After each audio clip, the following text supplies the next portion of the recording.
Hello! Welcome to the Carolrhoda middle grade and YA novel list for fall 2024. We'll start with middle grade. Make a Little Wave by Carrie O'Malley Sarah is about a shy, animal-loving girl named Sav who has just moved to a new town in Florida and hasn't yet found her footing. But she starts to come out of her shell when she finds out that a classmate's parents may be involved in a practice called shark finning. This is a really inhumane way of killing sharks, specifically for their fins, which fetch top dollar because they are considered a delicacy. Sav is horrified, even though she's actually quite scared of sharks, and she's determined to stop this from happening.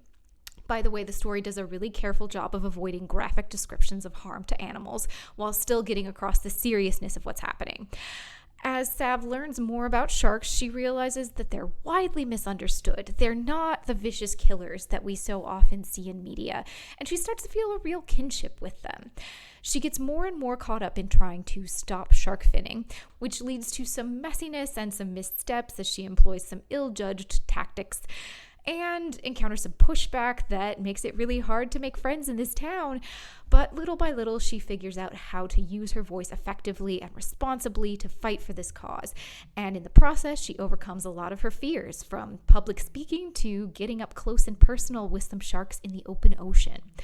Of note, Sav has significant hearing loss and has recently gotten cochlear implants to help her hear, as has the author. And this is an aspect of the character's life that comes up occasionally in really organic ways.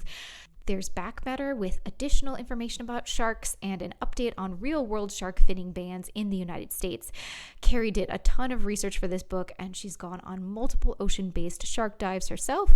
She's really passionate about this subject, which comes through beautifully in Sav's arc. Our other middle grade is The Rule of Three by Heather Murphy Capps. It's about Wyatt, who has simple goals for his life. He just wants to play baseball, follow the rules, and fit in. He's a biracial kid in a mostly white town, and the field is the one place where he feels like he fully belongs. But a couple of really upsetting racist incidents happen at tryouts and then at school the next day. And turns out when Wyatt's upset, a mysterious smoke materializes around him. And that complicates his efforts to blend in and fly under the radar. Wyatt soon realizes that this smoke production runs in his family and that it's linked to a difficult family history. As he's trying to figure out how to stop it, or at least control it, he ends up deepening his relationship with his dad, who also has this smoke-related stress response, and confronting the painful parts of the past so that they can move forward, with baseball as a core aspect of their lives that bonds them and grounds them and helps them reclaim joy. Through flashbacks, the story deals in a very sensitive and balanced way with the 1985 MOVE bombing in Philadelphia. Short version, this was the city-authorized bombing of a residential neighborhood, which killed about a dozen people and left 250 or so homeless. It happened while Heather was living in the Philly suburbs, and she does a great job of addressing the nuances of this event and its background and its impact.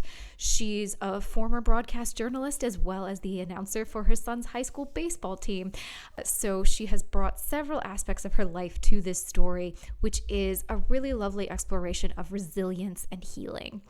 We'll also have Heather's debut, Indigo and Ida, out in paperback at the same time.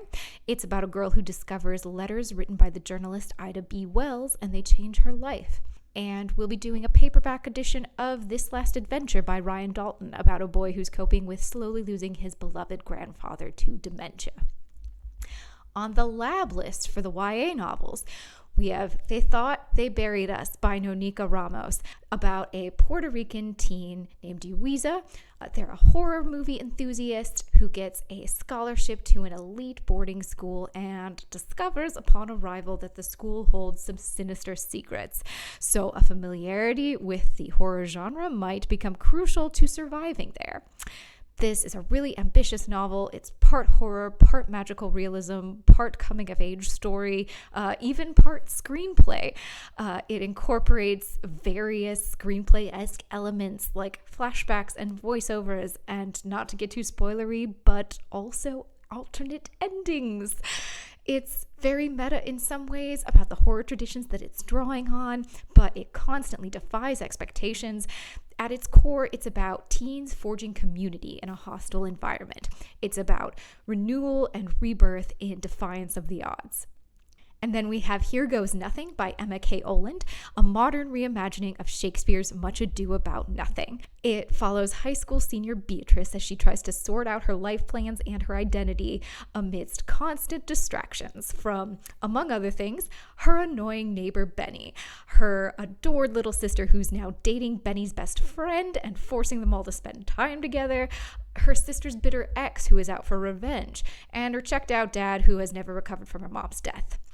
The story does touch on serious themes like grief, anxiety, and sexual assault, but it's also got a lot of charming rom-com energy. Beatrice and Benny have a delightful bicker/banter dynamic throughout, and there's a real sense of joy as the characters find their way through various mishaps and miscommunications.